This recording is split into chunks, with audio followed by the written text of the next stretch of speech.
మానవ మనుగడకు, మానవ జీవన విధానానికి ఆధారమైన కులవృత్తుల ద్వారా కులవృత్తులకు నెలవైన ఓబీసీ వర్గాల యొక్క అనేక సమస్యల పైన, సమాజంలో ఉన్న వెనుకబాటుతనం పైన, పేదరికం పైన, భారతదేశానికి స్వతంత్రం రాకముందే సుమారు 200 సంవత్సరాల క్రితము ఈ వర్గాల యొక్క సమస్యలను గుర్తించి వీరి యొక్క అభివృద్ధి కోసము, సమాజంలో వీరికి ఉన్నత స్థానం కల్పించడం కోసం మొట్టమొదటిసారిగా అడుగు ముందుకు వేసి పోరాటం చేసి దానికి ఉద్యమ స్ఫూర్తిని తీసుకొచ్చిన మహనీయులు మహాత్మా జ్యోతిరావు పూలే గారు.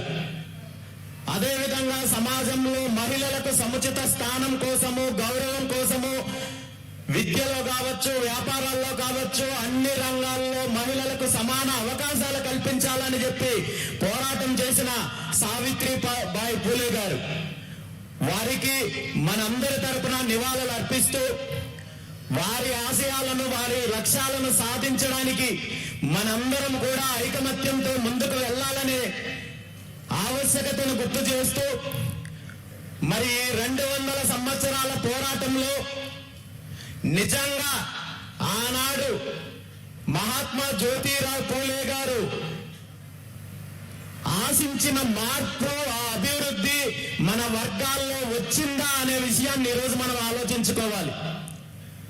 స్వతంత్రం వచ్చిన ఈ 80 సంవత్సరాలలో మరో వారం రోజుల్లో మనము 80వ స్వతంత్ర వేడుకలు జరుపుకోబోతున్నాము. కానీ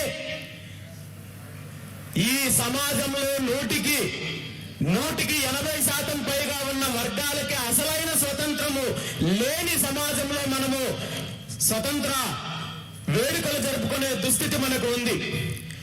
ఈ 200 సంవత్సరాలలో మనం ఏదైనా సాధించాము అంటే అది కేవలము 1980ల కాలంలో మహనీయుడు బిపి మండల్ గారు తన నివేదిక ద్వారా, తన కమిషన్ ద్వారా బీసీల యొక్క అభివృద్ధికి వారు రికమెండ్ చేసిన అంశాలలో కేవలము 3 అంశాలను మాత్రము, 3 ప్రతిపాదనలు మాత్రము ఆనాడు విపి సింగ్ గారు ప్రభుత్వము 1990 ఆగస్టు 7వ తేదీన అమలులోకి తీసుకొచ్చిన ఒకే ఒక్క విజయాన్ని ఈ 200 సంవత్సరాల్లో మనం సాధించాము తప్ప మిగిలిన ఏ ఒక్క అంశంలో రాజకీయంగా కానీ, సామాజికంగా కానీ, ఆర్థికంగా కానీ, ఆత్మగౌరవం విషయంలో కానీ ఒక్క అడుగు కూడా మనం ముందుకు వెళ్ళలేని పరిస్థితి ఉందంటే దానికి కారణము మనము భారతదేశంలో, ముఖ్యంగా మన తెలుగు రాష్ట్రాల్లో అధికారాన్ని దోపిడీ వర్గాల చేతిలో పెట్టి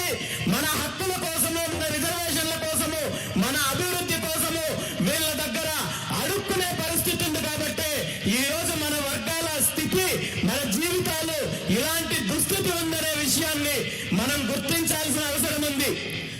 మనకు అధికారం వస్తే తప్ప మనకు మన హక్కులను సాధించుకోవడం కోసం కావచ్చు, రిజర్వేషన్ల అంశంలో కావచ్చు, మిగిలిన అంశాల్లో మనం అనుకున్నది సాధించాలంటే ఖచ్చితంగా ఈ దోపిడీ వర్గాల పాలనకు అంతం పలికి మన వర్గాల చేతులకి అధికారం వచ్చినప్పుడు దోపిడీని అరికట్టడంతో పాటు మన న్యాయపరమైన డిమాండ్లు, మన అభివృద్ధి, మన భవిష్యత్తు తరాల అభివృద్ధి సాధ్యమవుతుందనే విషయాన్ని గుర్తించే ఈ మార్పు, ఈ తిరుగుబాటు ఎక్కడో ఒక చోట రావాలనే ఆలోచనతోటే గత 3 సంవత్సరాల క్రితము భారత చైతన్య యోజన పార్టీని స్థాపించి ఎన్ని ఒడిదొడుకులు వచ్చినా, ఎన్ని ఇబ్బందులు వచ్చినా, ఎన్ని కష్ట నష్టాలు వచ్చినా, ఎన్ని వేధింపులు వచ్చినా, ఎన్ని అక్రమ కేసులు పెట్టినా ఎక్కడ వెనకడుగు వేయకుండా, అదరకుండా, బెదరకుండా ప్రజల యొక్క సమస్యల కోసం ఒక పక్క పోరాడుతూ మరో పక్క మన వర్గాలకు అధికారం రావాల్సిన ఆవశ్యకత గురించి అన్ని వర్గాల ప్రజల్లో, అణచివేతకు గురవుతున్న అన్ని వర్గాలలో చైతన్యం తీసుకొని వచ్చి ప్రయాణం కొనసాగిస్తున్నామనే విషయాన్ని ఈ సందర్భంగా మీ అందరికీ తెలియజేస్తూ, ఈ రోజు దేశంలో మనందరం చూస్తున్నాము జంజీ ఉద్యమం అనే ఒక కొత్త వరవడి మనం చూస్తున్నాము. అయితే ఈ జంజీ పేరు చెప్పి కూడా మన వర్గాలను అణచివేయాలనే కుట్ర జరుగుతోందనే అంశాన్ని ముందుగా మనం గుర్తించాల్సిన అవసరం ఉంది. లేదంటే ఇప్పటి వరకు 200 సంవత్సరాలు ఏ విధంగా అయితే సుమారు 7-8 తరాలు అణచివేతకు గురయ్యాము. భవిష్యత్తు ఇంకొక 200-300 తరాలు మనల్ని ఏ ఒక్క రకంగానూ ముందుకు రాకుండా ఈ దోపిడీ వర్గాలు అణిచివేసే కుట్ర చేస్తాయి. కాబట్టి దీన్ని ముందుగా మనము గుర్తించాల్సిన అవసరం ఉంది, మనం మేల్కోవాల్సిన అవసరం ఉంది. అసలు జంజీ అంటే ఏంటనేది మనకు పూర్తిగా అవగాహన చేసుకోవాల్సిన అవసరం ఉంది. ఈరోజు జంజీ అంటే రకరకాల దీని మీద ఉదాహరణలు చెప్తున్నారు, రకరకాల ఎక్స్ప్లెనేషన్ చెప్తున్నారు. అయితే జంజీ అనేది ప్రధానంగా చదువుకొని సమాజం పైన చైతన్యం ఉండి మనకు జరుగుతున్న అన్యాయాన్ని గుర్తించిన జనరేషన్ మనం జంజీ అంటున్నాం. ఇందులో ప్రధానంగా ఉంటున్నది ఎవరు అంటే బీసీలు ఉంటున్నారు, ఎస్సీలు ఉంటున్నారు, ఎస్టీలు ఉంటున్నారు, మైనారిటీలు ఉంటున్నారు తప్ప ఏ ఒక్క అగ్రవర్ణానికి సంబంధించిన పిల్లలు కావచ్చు, లేదంటే ఇండస్ట్రియలిస్టులకు సంబంధించిన పిల్లలు కావచ్చు, లేదంటే ఇప్పటి వరకు అధికారాన్ని అనుభవించి దోపిడీ చేసిన వర్గాలు వారి కుటుంబాల పిల్లలు ఈ జంజీ కేటగిరీలోకి రారు అనే విషయాన్ని మనం గుర్తించాల్సిన అవసరం ఉంది. అసలు బహుజనులకు జంజీకి తేడా లేదనే విషయాన్ని మనం గుర్తించాలి. జంజీ ఉద్యమం అంటే బీసీ ఉద్యమం, జంజీ ఉద్యమం అంటే ఎస్సీ ఉద్యమం, జంజీ ఉద్యమం అంటే ఎస్టీ ఉద్యమం, మైనారిటీ ఉద్యమం. ఈ దేశంలో ఎవరైతే అణచివేతకు గురవుతున్నారో, ఎవరైతే అన్యాయానికి గురవుతున్నారో ఈ వర్గమే జంజీ అనే అంశాన్ని గుర్తించి జంజీ పేరుతో మనకు జరిగే అన్యాయాన్ని, మన పైన జరుగుతున్న కుట్రలు మనం తిప్పికొట్టాల్సిన అవసరం ఉంది. ఈ రోజు జంజీ పేరు చెప్పి గత కొన్ని రోజుల క్రితం జరిగిన ఉద్యమాలు మనం చూసాం. కానీ ఇదే పేరుతోటి ఇదే జంజీ అడ్డం పెట్టుకొని ఈ రోజు ఇంతకు ముందు పెద్దలు మాట్లాడినట్టుగా రిజర్వేషన్ల అంశం గురించి మాట్లాడే సాహసం చేస్తున్నారు. గత 80 సంవత్సరాల స్వతంత్ర భారతదేశంలో ఏ వర్గాల అభివృద్ధి కోసము ఏ లక్ష్యంతో రిజర్వేషన్లు కల్పించారో ఆ రిజర్వేషన్ల ఫలాలు ఇప్పుడిప్పుడే చదువుకొని విద్యపరంగా, ఉద్యోగాల పరంగా ఒక్కొక్క అడుగు ముందుకు వేస్తుంటే దీన్ని మొక్కలనే విరిచేయాలనే దురుద్దేశంతో ఈరోజు జంజీ అనే పేరు చెప్పి రిజర్వేషన్లకు వ్యతిరేకంగా మాట్లాడే దుస్సాహసం చేస్తుంటే, జంజీకి కులం లేదని, జంజీ అంటే అదేదో ఒక బ్రహ్మపదార్థం అని మనల్ని మభ్యపెట్టే కార్యక్రమం చేస్తుంటే మనలో కొంతమంది ఆ వ్యామోహంలో పడే ప్రయత్నం జరుగుతోంది. కాబట్టి దీని మీద మనందరం కూడా మేల్కోవాల్సిన అవసరం ఉంది.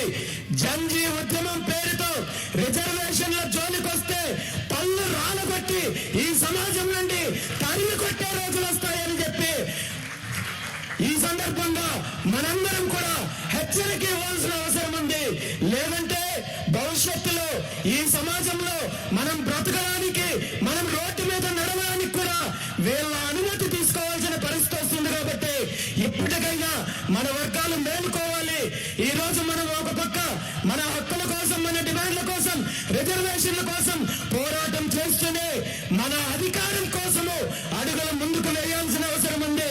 అందులో మొట్టమొదటిసారిగా పూర్తిగా ఈ రోజు జంజీ చేయాల్సిన ఉద్యమం రిజర్వేషన్ల గురించో మరొక సమస్య గురించో కాదు.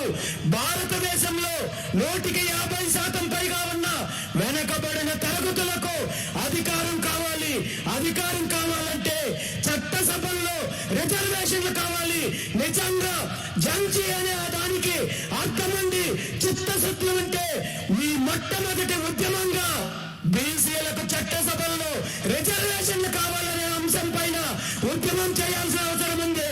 అలా ఉద్యమం చేస్తే ఈ దేశంలో ఉన్న 70 కోట్ల మంది జనాభా జంజీ ఉద్యమానికి మద్దతు ఇస్తుంది. ఆ దిశగా అడుగులు ముందుకు వేయాలి తప్ప బీసీలను అనగదొక్కే ప్రయత్నం చేస్తే, కుట్రలు చేస్తే చూస్తూ ఊరుకునే పరిస్థితి లేదని చెప్పి తెలియజేస్తూ ఈరోజు విద్యార్థులు కేవలము విద్యార్థుల యొక్క సమస్యలు, నిరుద్యోగ సమస్యల పైన మాత్రమే కాకుండా సామాజిక ఉద్యమము, రాజకీయ ఉద్యమం చేయాల్సిన అవసరం ఉంది. రాజకీయ ఉద్యమం ద్వారా మన వర్గాలకు అధికారం వచ్చినప్పుడే మనం అనుకున్న లక్ష్యాలు, మన అభివృద్ధి సాధ్యమవుతుంది. కాబట్టి